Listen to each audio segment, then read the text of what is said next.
भारत के अंदर जिसकी आबादी तकरीबन 1.3 अरब है, 1.3 अरब, वहाँ पे 3% आबादी को ये टीके लग चुके हैं। अगर आप लोगों को टीके भी नहीं लगा सकते, आप कर क्या सकते हैं? आप कश्मीर का सौदा कर सकते हैं। तो तकरीबन आप समझ लें कि 1.2 बिलियन 3 बिलियन लोग रहते हैं भारत में, उन्होंने 3% लोगों को टीके लगा दिए। हम उनसे भी अबतर हैं। ये क्या मजाक है कि हमारे पास इंफ्रास्ट्रक्चर नहीं है और पिछली हुकूमतों से पूछे तो छोड़ देना अगर नहीं आती हुकूमत करनी। ये क्या बात हुई कि हुकूमत करनी भी है और लोगों को मारना भी है और फिर जिम्मेदारी भी नहीं लेनी? ये आज जो लोग रोज 60 मर रहे हैं, ये किसकी जिम्मेदारी है? जरा ये सवाल का जवाब तो दिया जाए ना। अगर बांग्लादेश में नहीं मर रहे और भारत में नहीं मर रहे और पाकिस्तान में मर रहे हैं, तो किसकी जिम्मेदारी है?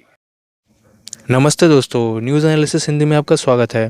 दोस्तों, आज हम देखेंगे पाकिस्तानी मीडिया का एक वीडियो जिसमें एक पाकिस्तानी पैनलिस्ट ने इंडियन वैक्सीन पॉलिसी की जम के तारीफ़ की है और एकदम ऑनेस्टली तारीफ़ की है।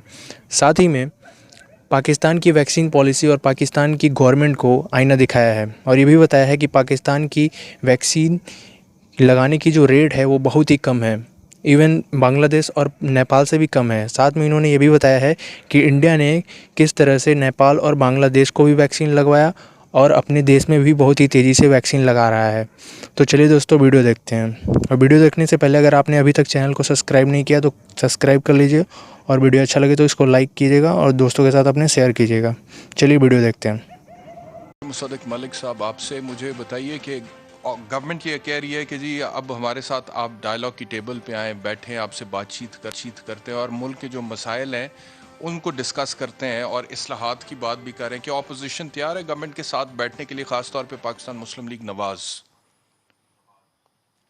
देखें, पहले मैं ज़रा, आपने बड़ा अच्छा इब्तदाइया दिया है। अगर आप इजाज़त दें तो मैं सिर्फ 30 सेकंड में उसका अहाता करना चाहता हूँ। आपने बड़ी अच्छी बात की। पहले आपने कोरोना को इंट्रोड्यूस करवाया, फिर आपने बताया कि पाकिस्तान का जो इकोनॉमिक रेवोल्यूशन है वो आएगा कंस्ट्रक्शन सेक्टर के ज़रिए, और कंस्ट्रक्शन की वजह से 30 इंडस्ट्रीज़ जो हैं वो चलेंगी। अब मैंने नहीं कहा, ये प्राइम मिनिस्टर साहब को मैं कोट कर रहा था कि वो कह रहे हैं। जी जी जी जी। मैं भी जब आप कहता हूं तो मेरा मकसद ये नहीं होता, क्योंकि आपका एक प्रोग्राम है तो मैं आपसे मुखातिब नहीं होता, आवाम से मुखातिब होता हूं। नहीं, मेरा ये मकसद नहीं जी। अब सवाल ये पैदा होता है जी कि पहले प्राइम मिनिस्टर ने कहा कि ये एक फ्लू है और इसकी हकीकत फ्लू से ज़्यादा कोरोना की कुछ नहीं है। तो फिर अब अवाम क्या समझें कि प्राइम मिनिस्टर ने पहले गलत बयानी की थी, या आज जो उन्होंने कहा है कि ये अगर फेफड़ों में चला जाए तो जानलेवा साबित हो सकता है, ये सच्चाई है? तो प्राइम मिनिस्टर के दोनों मुतज़ाद बयान आपके सामने। फिर प्राइम मिनिस्टर साहब ने कहा कि हमें रोज़गार चाहिए, ज़िंदगी नहीं। आपको याद होगा एक डिबेट चली थी लाइवलीहुड वर्सेस लाइफ की, बड़ी डिबेट चली थी, रोज़ टीवी पे होती थी ये बात कि जनाब हमें नौकरियां चाहिए, हमें रोज़गार चाहिए। और हमारी तरह के जो लोग थे वो ये कहते थे कि लोगों की ज़िंदगियां तो बचाओ यार। चलें, उस वक्त की डिबेट तो समझ आती है। आज जब इसका इलाज आ चुका है, यानी वायरस का इलाज आ चुका है वैक्सीन की शक्ल में, तो सवाल ये पैदा होता है कि अब हुकूमत की स्ट्रैटेजी क्या है? अगर हुकूमत समझती है कि कंस्ट्रक्शन सेक्टर के ज़रिए पूरे मुल्क में एक इकनॉमिक रेवोल्यूशन, मुआशी इनकलाब आ सकता है, तो सवाल ये पैदा होता है कि कंस्ट्रक्शन वर्कर जो हैं, क्या उनको ये वैक्सीन लगाई गई है? अब मैं आपके सामने कुछ स्टेटिस्टिक्स पेश करता हूँ। पहले मैं तरक्की याफ्ता ममालिक की बात करता हूँ। बरतानिया के अंदर तकरीबन 45% से ज़्यादा लोगों को टीके लग चुके हैं इस वैक्सीन के। अमेरिका के अंदर, जो कि 350 मिलियन यानी 35-40 करोड़ लोगों का मुल्क है, वहाँ पे 38% पॉपुलेशन को लग चुके हैं टीके, ये वैक्सीन लग चुकी है।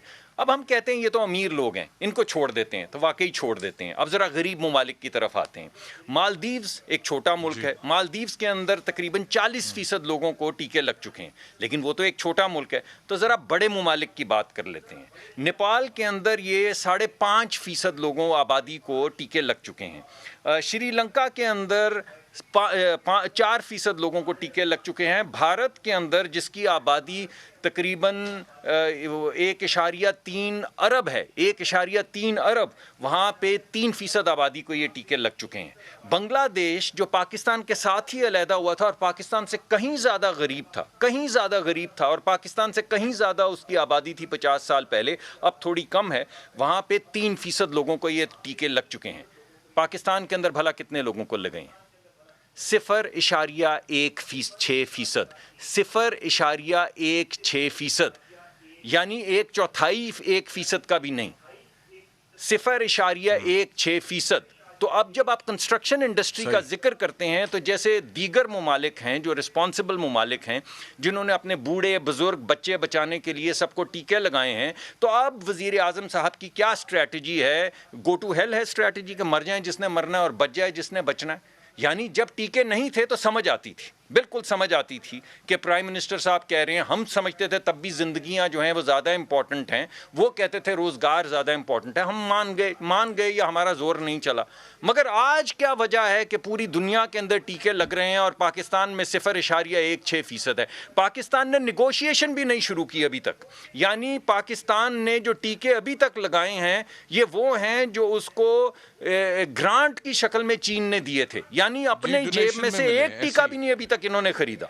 लेकिन तो इस हफ्ते गुंजाइश क्या है? ये आप सही कह रहे हैं, अभी तक जितनी भी वैक्सीनेशन लगी है वो डोनेशन की सूरत में लगी जी, और वो अभी तक पूरी नहीं हुई। यानी जो आपको डोनेशन के अंदर, ग्रांट के अंदर चीन ने टीके दिए थे, आप वो भी नहीं लगा सके।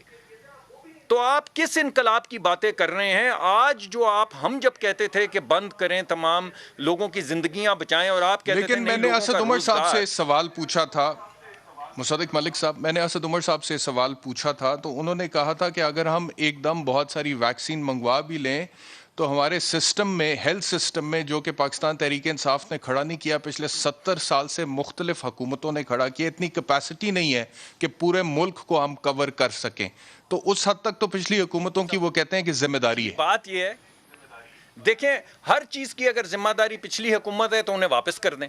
अगर आपसे ना मईशत चलती है, अगर आप लोगों को टीके भी नहीं लगा सकते, आप कर क्या सकते हैं?